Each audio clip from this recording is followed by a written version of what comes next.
Et si la menace la plus dangereuse pour l'Ukraine se cachait là où personne ne regarde vraiment? Tandis que tous les regards scrutent la ligne de front, Moscou adresse un ultimatum glaçant. Retrait complet des troupes ukrainiennes, sinon l'escalade sera totale. Kiev, sous une pression immense, refuse de céder le moindre fragment de territoire, jurant que chaque parcelle sera défendue coûte que coûte. Mais derrière cette fermeté, une tempête éclate au sommet de l'État. Un scandale de corruption secoue le pouvoir ukrainien, fissurant la confiance de la population au moment le plus critique. Au même instant, les armes occidentales, censées protéger l'Ukraine, s'avèrent impuissantes face à la technologie russe. L'Occident vacille, sa réputation et sa capacité à défendre ses alliés remises en cause. À la croisée des chemins, l'Ukraine risque non seulement de perdre des terres, mais aussi de s'effondrer de l'intérieur. L'avenir de l'Europe, lui, reste suspendu à ce fragile équilibre. Pour comprendre comment cette crise a atteint un tel point de rupture, il faut remonter aux événements clés des derniers mois. Plongeons dans les rouages de cette spirale infernale. Deux visions inconciliables s'affrontent. Vladimir Poutine lance un ultimatum sans ambiguïté. Pour stopper la guerre, les forces ukrainiennes doivent se retirer de tous les territoires disputés. Sinon, la Russie promet d'utiliser la force sans retenue. Sur le terrain, l'armée russe progresse à travers plusieurs axes. Des villes stratégiques comme Pokrovsk, anciennement Krasnoarmeïsk, et Mernograd, ex-Dimitrov, sont encerclées. Le siège s'intensifie autour de Volchansk, désormais presque entièrement sous contrôle russe. Chaque jour, la pression sur le commandement ukrainien s'accroît. Dans cette escalade, aucun terrain solide n'existe pour la paix. Les seules initiatives se résument à quelques propositions discutées à Genève, loin de réelles négociations, simplement des échanges de questions, sans engagement ni horizon concret. À Moscou, la ligne est tranchée. Dialoguer avec le gouvernement ukrainien actuel serait vain, voire impossible. Pour le Kremlin, l'annulation des élections prive Kiev de toute légitimité. Selon la Russie, sans légitimité politique, aucun accord sérieux n'est envisageable. Face à cela, l'Ukraine exclut toute concession territoriale, invoquant la Constitution et la volonté du peuple.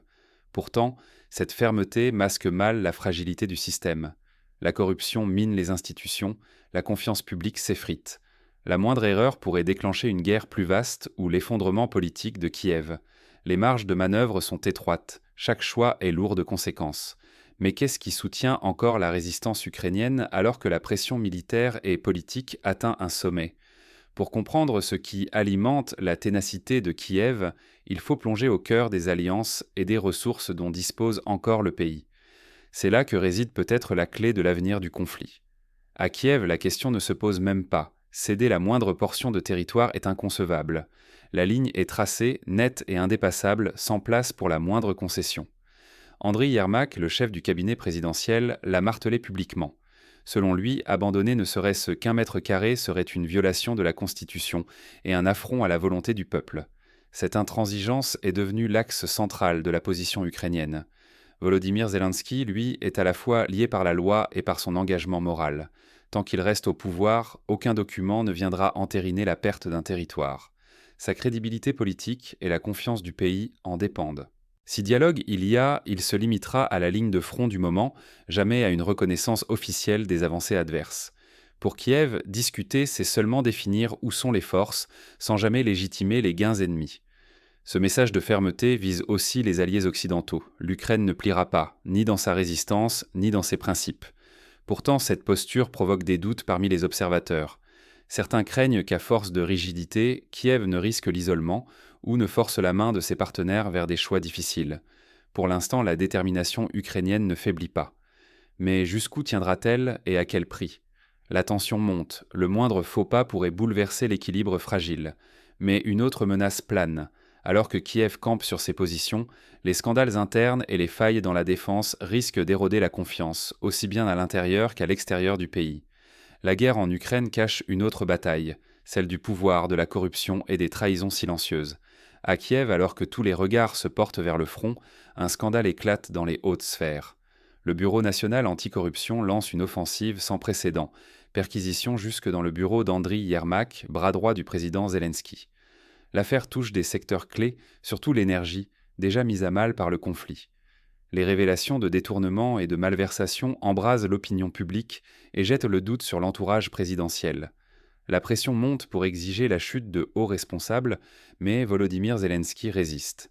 Il évite tout geste hâtif, conscient que le moindre faux pas serait analysé sous tous les angles, à Kiev comme à l'étranger. Dans les cercles d'analystes, une question s'impose.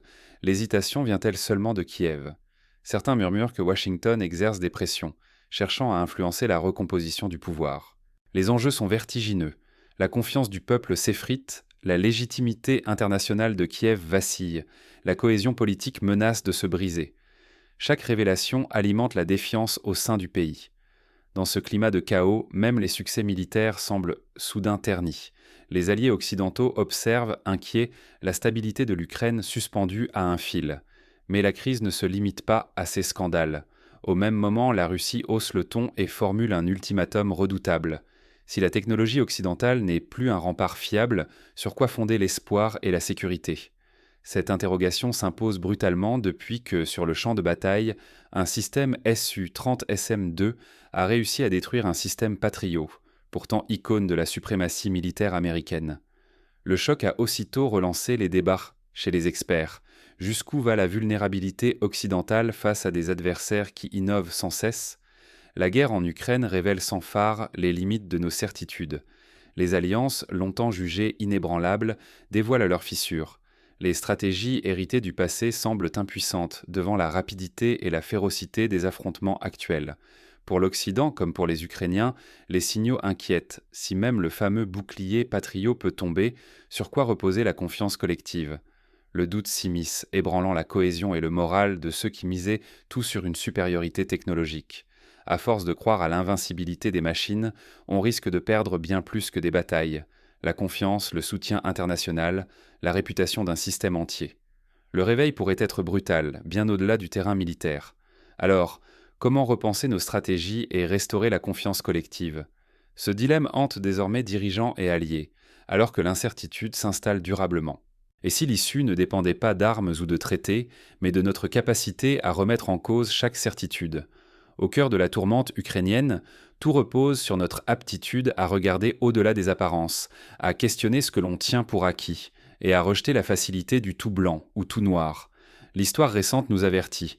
Négliger de tirer les bonnes leçons aujourd'hui, c'est risquer de répéter demain des erreurs fatales.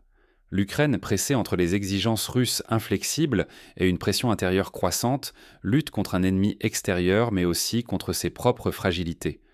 Le combat ne se joue plus seulement sur les champs de bataille, il se déroule dans les esprits, dans la confiance fragile des citoyens envers leurs dirigeants, dans la cohésion d'une société minée par la peur, la corruption et l'épuisement. Nous voilà tous à un carrefour, accepter une histoire simplifiée ou chercher à appréhender la complexité du présent.